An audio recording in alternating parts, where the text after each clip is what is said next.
Welcome to today's Explainer. If you've ever looked at global events and thought, wait, haven't we been here before? Well, you are absolutely in the right place.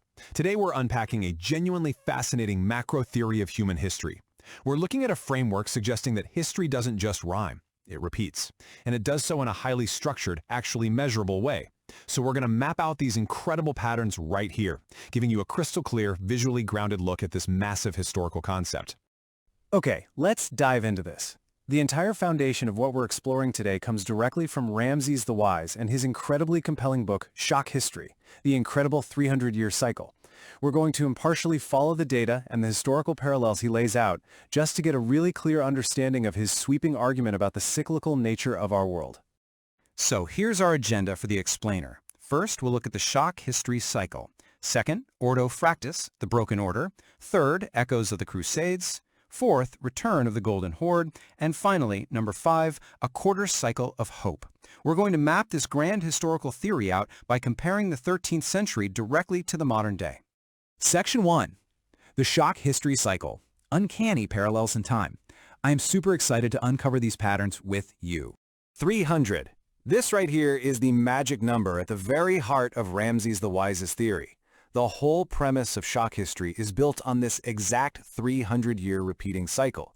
The theory basically suggests that seemingly distant, totally distinct eras, they're actually connected by this massive temporal bridge. Geopolitical shifts, major events, even the specific types of conflicts we're seeing today are deeply tethered to what happened exactly multiples of 300 years ago. It's a really bold framework. So let's take a look at the specific historical era that is allegedly mirroring our modern day.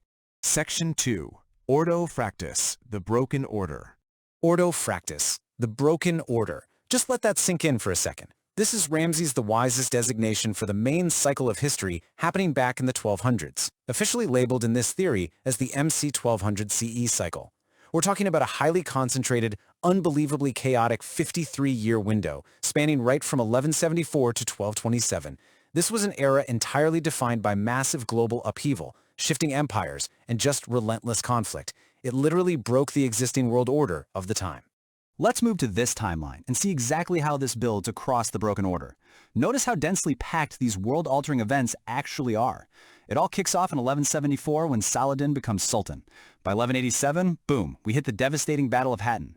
Then, just 2 years later, in 1189, the massive Third Crusade begins, which ultimately leads to the Treaty of Jaffa in 1192. But hey, the chaos absolutely wasn't confined to the Middle East.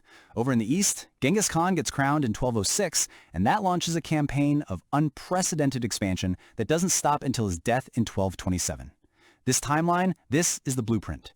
Keep these exact dates in mind, because we're about to compare them directly to today. Section 3. Echoes of the Crusades, the Middle East in focus. Let's see how the 1200s map to modern conflicts. All right, let's break down the early phase of this Ordo Fractus cycle. Everything ignites in 1174, when Saladin, acting as the new Sultan of Egypt, launches what becomes the absolute most critical phase of the Crusades. What follows is basically a decade of fierce battles and skirmishes from 1177, all leading up to a massive turning point in 1187, the Battle of Hattin. And this battle was just catastrophic for European forces. It completely ended Christian control of Jerusalem under Guy of Lusignan, and it severely degraded the military and political power of both the Knights Templar and Frankish forces in the region. The existing power structures were just being dismantled entirely. Naturally, a loss this massive forced a huge escalation. In 1189, the legendary Third Crusade officially begins. And this wasn't just some regional conflict anymore. No way. It drew the most powerful kings in Europe directly into the fray. We are talking King Richard the Lionheart of England, King Philip Augustus of France, and Holy Roman Emperor Frederick Barbarossa of Germany. It's basically the medieval equivalent of the Avengers assembling. They campaigned in the Holy Land, successfully took over Acre, but ultimately they couldn't retake Jerusalem. The immense pressure weighing on both sides finally forced Richard the Lionheart and Saladin to hammer out the pivotal Treaty of Jaffa on September 2nd, 1192. And this brilliantly illustrates the core thesis of Ramses the Wise's theory. On one side, we have the dynamic of the 12th century Crusades, right? Major Western European powers deeply engaged in warfare in the Middle East against Saladin's forces. And on the other, we have the modern era, which the theory labels QC 2025 CE. Here, Ramses the Wise points out some truly uncanny parallels. Today, Israel, the United States, and their allies are engaged in military conflict with militant elements of Palestine, Lebanon, and Iran. According to Shock History, the geopolitical alignments in the regional focus of today's conflicts are a direct historical echo, a literal mirroring of the Crusades, following exactly that 300-year cycle framework. Section 4. Return of the Golden Horde, the Eastern Front. Now, prepare for a bit of temporal whiplash as we shift our focus out east. Because while the Crusades were completely reshaping the Middle East, an entirely different storm was brewing in the east. In 1206, Genghis Khan was crowned, and the period between his crowning and his death in 1227 saw his Mongolian hordes launch sweeping, absolutely devastating attacks across multiple continents. They took over various Chinese states, crushed the Khwarezmian Empire, pushed into the Indian subcontinent, and, crucially for our modern comparison today, they began intense clashes with Eastern European forces. Let's trace this historical lineage step by step because it's super vital to the theory. Step 1. Genghis Khan's Mongolian hordes clash directly with the Kiev Rus in Eastern Europe. Step 2. In the aftermath of all those invasions, the House of Muscovy actually becomes an ally to the Mongolian authorities, and they maintain that alliance all the way until 1480.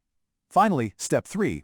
Because of this deep structural integration over centuries, Ramses the Wise makes the case that modern Russia actually emerges historically as a direct successor state to the Golden Horde. Now, what's really interesting about this slide is how it bridges that 13th century history to our immediate present. We have the historical reality of the Mongol invasion sweeping into Eastern Europe during the Ordo Fractus, and then we have February 24th, 2022. Ramses the Wise impartially presents the theoretical parallel that Russia's armed invasion of Ukraine is a cyclical repetition. The idea is that just like the Mongols centuries ago, Russia, the theorized successor state to the Golden Horde, has launched a major armed invasion into neighboring Eastern European territory. It's presented by the author as another striking parallel to that exact same disturbing cycle of history. Section 5. A quarter cycle of hope. Let's connect these patterns to what it all means for our immediate future. So, the good news. We're not actually in a main cycle right now. Ramses the Wise designates our current era as QC 2025 CE, a quarter cycle. So while it definitely is a strange mirroring of the MC 1200 CE main cycle we've been discussing, the nature of a quarter cycle brings us a real glimmer of hope. The theory posits that the effects we are experiencing right now, while undeniably dangerous and following parallel paths, are generally less pervasive, less widespread, and less severe than the total breakdown of the Broken Order in the 1200s. By the way, if you want more information on the intricate mechanics of this Ordo Fractus, you can find it directly in the book Shock History, the incredible 300-year cycle. So the crucial point is this. We are currently walking a very fine tightrope between historical repetition and modern resilience. Will the QC 2025 CE quarter cycle truly hold true to its name and remain less severe? Or, despite all of our modern advancements, are we doomed to repeat the complete chaos of the Broken Order? It is a massive, unsettling question to think about. If you want to dive deeper into the data behind this, I highly recommend checking out Ramses the Wise's book, which made today's explainer possible.